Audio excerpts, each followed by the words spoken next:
Welcome to Swords and Hammers. Truth comes clothed in tales, and the soul remembers what the mind alone forgets. The world is loud, but for the next few minutes, it can wait. Take a moment. Settle yourself. Listen well.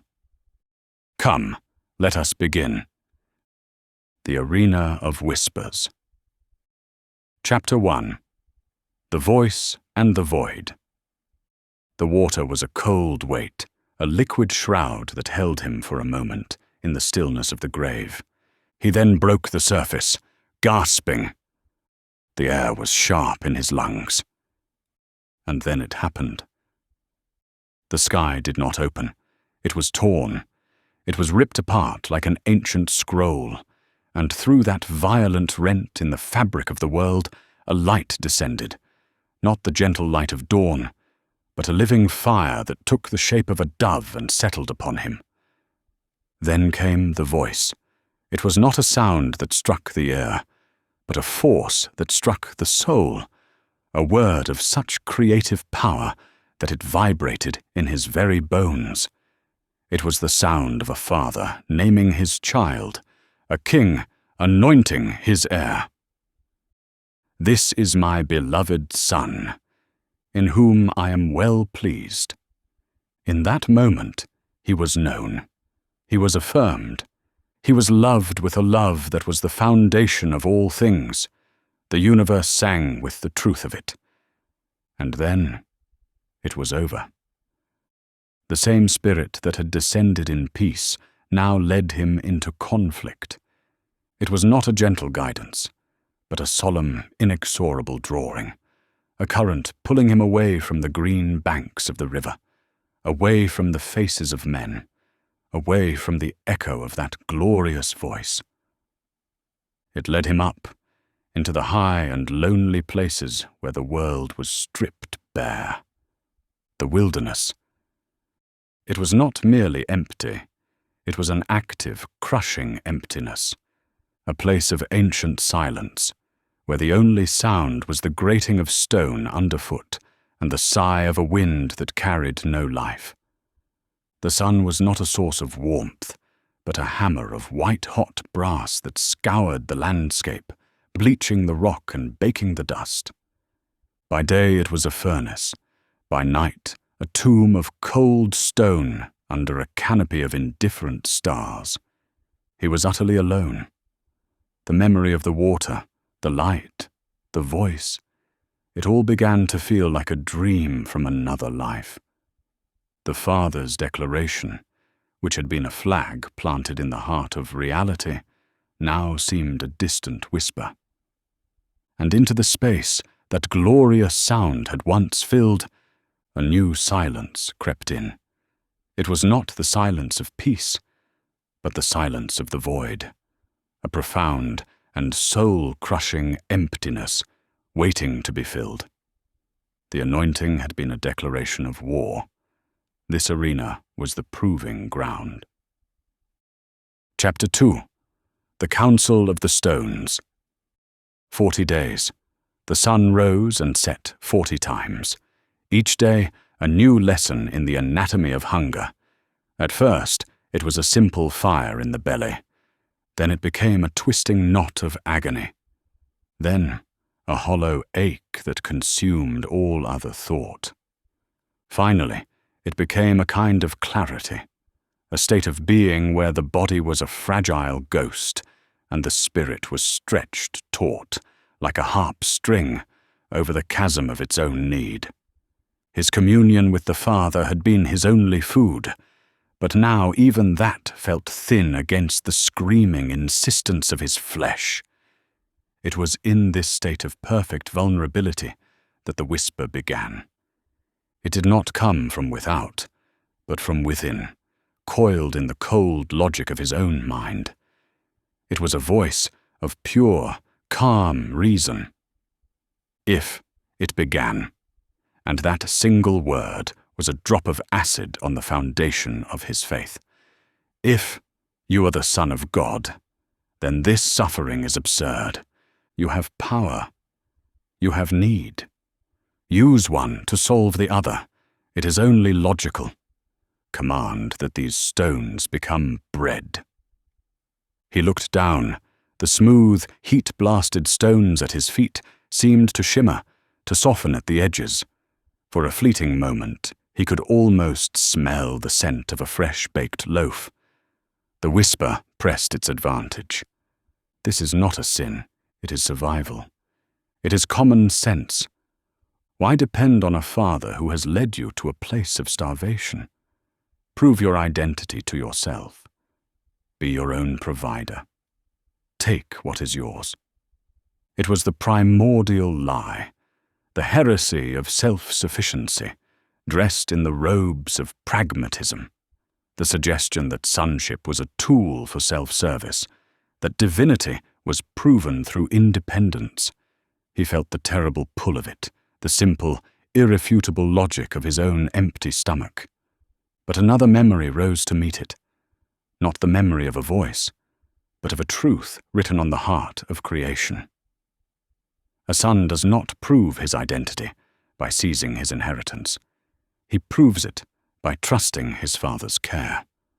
He closed his eyes against the mirage of bread and drew a ragged breath. "It is written," he said, his voice a dry rasp in the silence.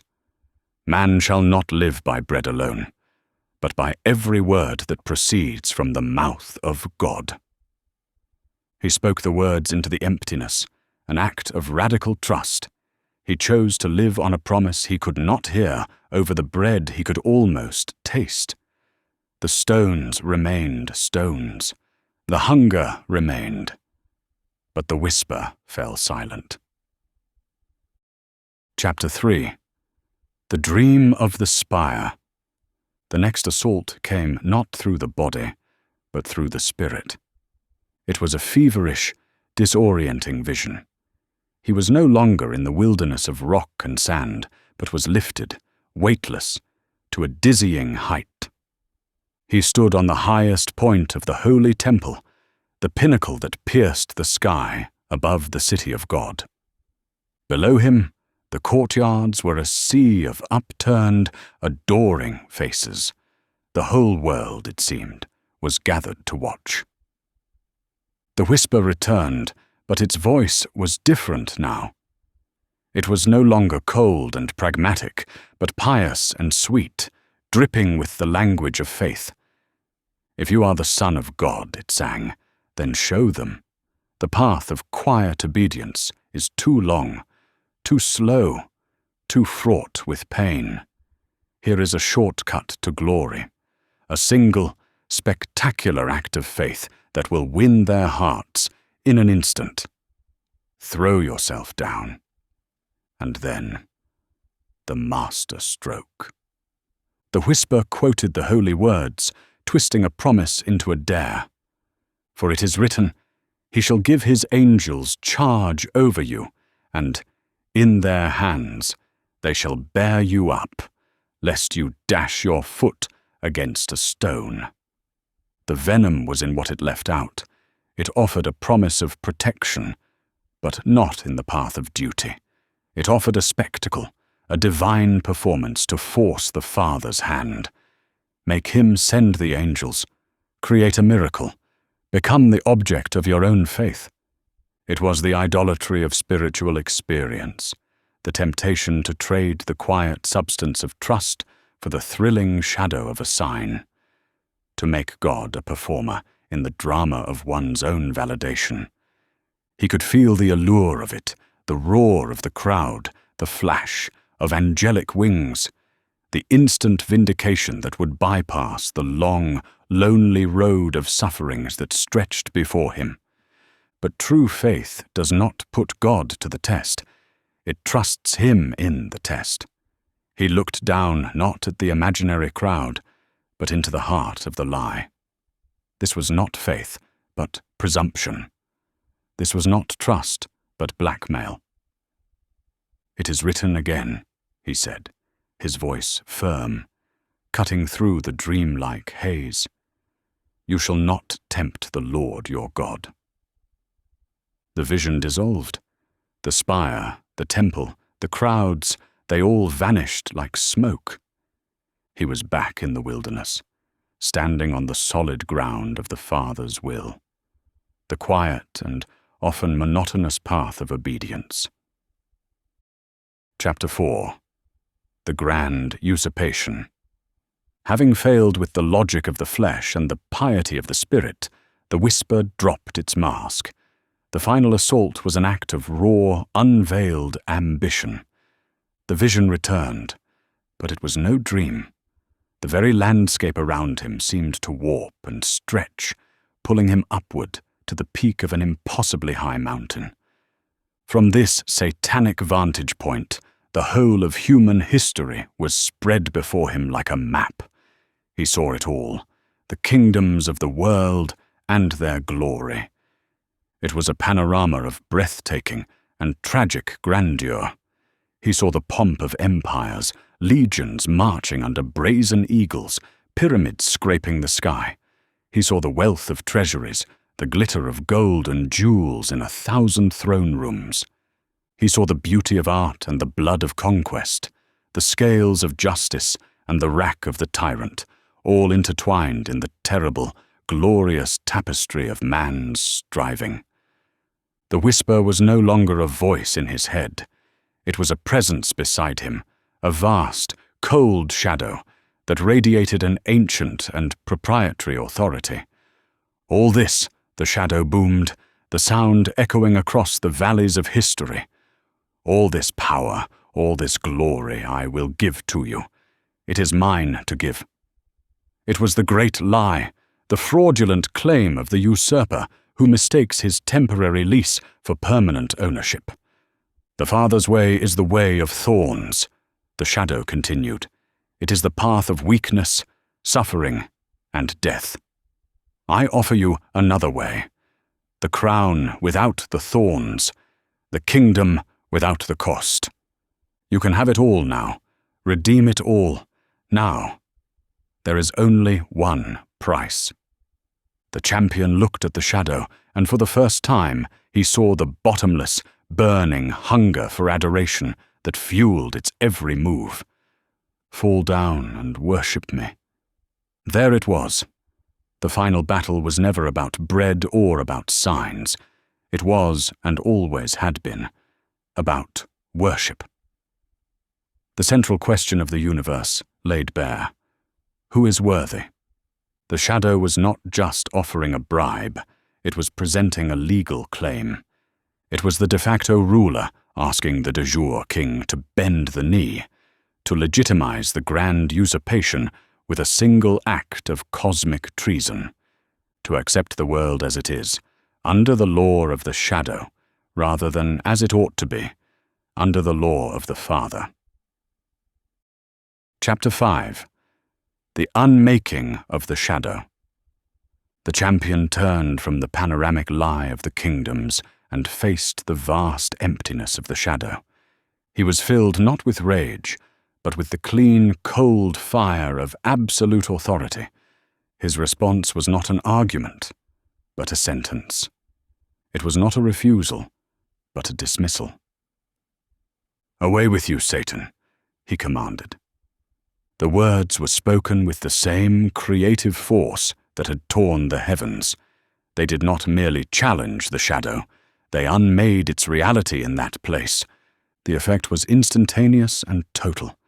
The grand vision of empires and glory did not fade. It shattered like a pane of glass, the fragments dissolving into nothing.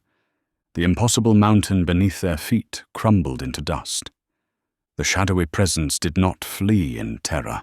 It was erased, its claim nullified, its very being banished from the consecrated arena. A profound silence returned to the wilderness.